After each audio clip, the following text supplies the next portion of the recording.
मेरा पहला सवाल है कि मैं बनूँगी मिस बुंदेलखंड मूवी में रोशनी का बचपन से ही क्या सपना था और उसे और उसकी माँ को गांव वालों ने किस बात पर बाहर निकाला था। तो मेरा जवाब है कि रोशनी का बचपन से ही ड्रीम था मिस बुंदेलखंड बनने का और अपने गांव का नाम रोशन करने का, और उसे उसकी माँ को गांव वालों ने इस वजह से बाहर निकाल दिया था क्योंकि वो कंपटीशन में छुप छुप कर बाहर जाती थी, जिससे गांव वालों को लगता था कि उनकी लड़कियों पर गलत प्रभाव पड़ेगा, इसलिए उन्होंने उसे गांव से बाहर निकाल दिया।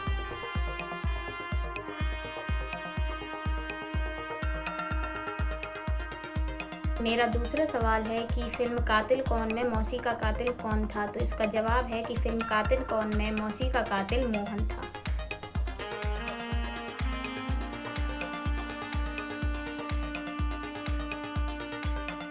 मेरा तीसरा सवाल है कि फ़िल्म बुंदेलखंड कॉटेज में टोटल कितने कत्ल हुए और ये किसने किए। तो इसका सही जवाब है कि बुंदेलखंड कॉटेज मूवी में टोटल 18 कत्ल हुए, जिसमें से एक कत्ल रवि का हुआ जो कि उसके जूली के आशिक ने किया था, और बाकी के 17 लोगों का कत्ल रवि की आत्मा ने किया था।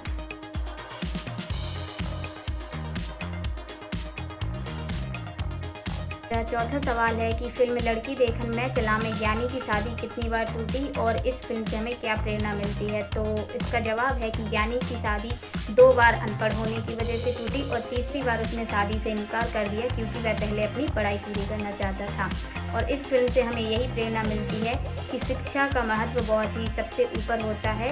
अगर कोई इंसान अशिक्षित है तो उसकी इस दुनिया में कोई कदर नहीं करता, इसलिए पढ़ना बहुत ज़्यादा ज़रूरी है।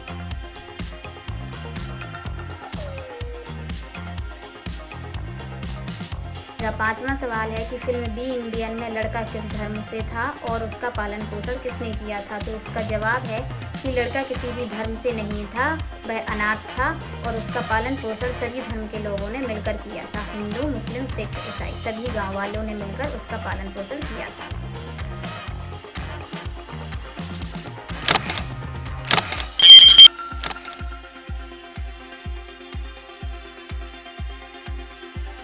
मेरा छठवां सवाल है कि इस शो में पार्टिसिपेट करने के लिए सबसे ज़्यादा मोटिवेट मुझे किसने किया।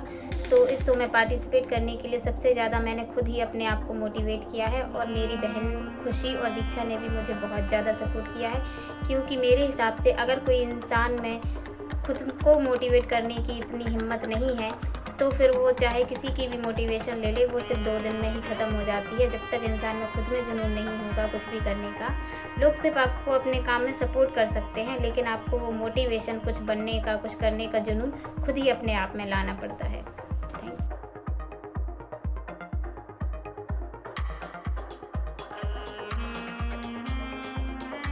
मेरा 7वां सवाल है कि अगर मुझे अलादीन का चिराग मिल जाता है तो मैं कौन सी 3 विश मांगूंगी। सबसे पहली विश मैं यही मांगना चाहूँगी कि ये दुनिया रेप फ्री हो जाए, लड़कियों के लिए पूरी तरह से सेफ़ हो जाए। लड़कियां अगर घर से बाहर निकलें तो 2 बार उन्हें सोचना ना पड़े। मेरी दूसरी विश ये रहेगी कि इस दुनिया में भेदभाव जाति के नाम पर बिल्कुल ख़त्म हो जाए, क्योंकि मैं एक गांव से बिलोंग करती हूँ और मुझे पता है कि आज भी दुनिया में ऐसे बहुत सी जगह हैं जहाँ पे लोग अभी भी जाति के नाम पर बहुत ही ज़्यादा भेदभाव और छुआछूत मानते हैं।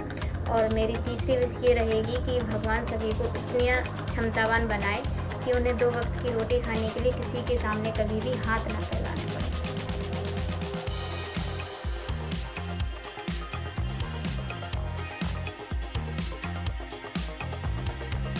मेरा 8वां सवाल है कि अगर मुझे 1 करोड़ रुपए की लॉटरी लगती है तो मैं उन पैसों का क्या करूँगी। तो अगर मुझे 1 करोड़ रुपए की लॉटरी लगती है तो मैं उन पैसों से एक ऐसा हॉस्पिटल बनवाना चाहूँगी जहाँ पे बड़ी-बड़ी बीमारियों का इलाज बिल्कुल फ्री होता हो, क्योंकि बहुत से लोग, बहुत से गरीब लोगों को ऐसी बड़ी-बड़ी बीमारियाँ होती हैं जो सिर्फ पैसों की वजह से वो उनका इलाज नहीं करा पाते हैं और उन्हें बेमौत मरना पड़ता है। तो मैं बस यही चाहूँगी कि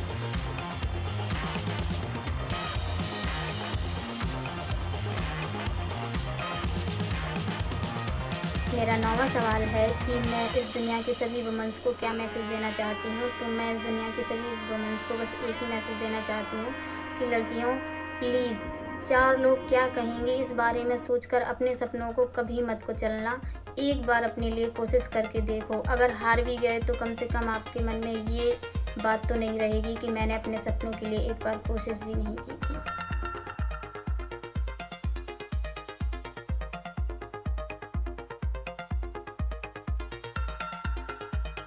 मेरा 10वां सवाल है कि अगर मुझे एक दिन का प्रधानमंत्री बनाया जाता है तो मैं क्या अच्छा काम करूँगी। अगर मुझे एक दिन का प्रधानमंत्री बनाया जाता है तो सबसे पहले मैं इंडिया के एजुकेशन सिस्टम को बिल्कुल बदलना चाहूँगी और मैं ऐसा एजुकेशन सिस्टम लाना चाहती हूँ कि जहाँ पे लोग किताबी ज्ञान से ज़्यादा प्रैक्टिकल चीज़ों पर ध्यान दें और संविधान के बारे में ज़्यादा से ज़्यादा पढ़ें और बच्चों को शुरू से ही किस चीज़ में इंटरेस्ट है उसी हिसाब से उनके इंटरेस्ट को जानकर उस फील्ड में आगे बढ़ने की, फ्यूचर बनाने की अपॉर्चुनिटीज़ की ट्रेनिंग दी जाए।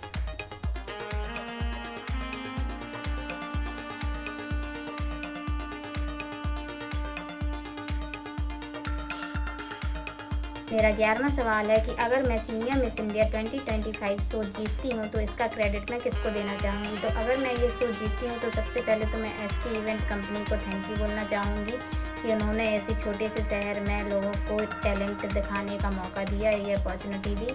और मैं अपनी बहनों को सबसे ज़्यादा थैंक यू बोलना चाहूँगी क्योंकि उन्होंने मुझे बहुत ज़्यादा सपोर्ट किया है, मेरे अंकल ने, मेरी फैमिली ने, मेरे रिलेटिव्स ने और वो लोग जिन्होंने मुझे वोट दिया है उनको मैं बहुत ही ज़्यादा थैंक यू बोलना चाहूँगी कि उन्होंने मुझे सपोर्ट किया।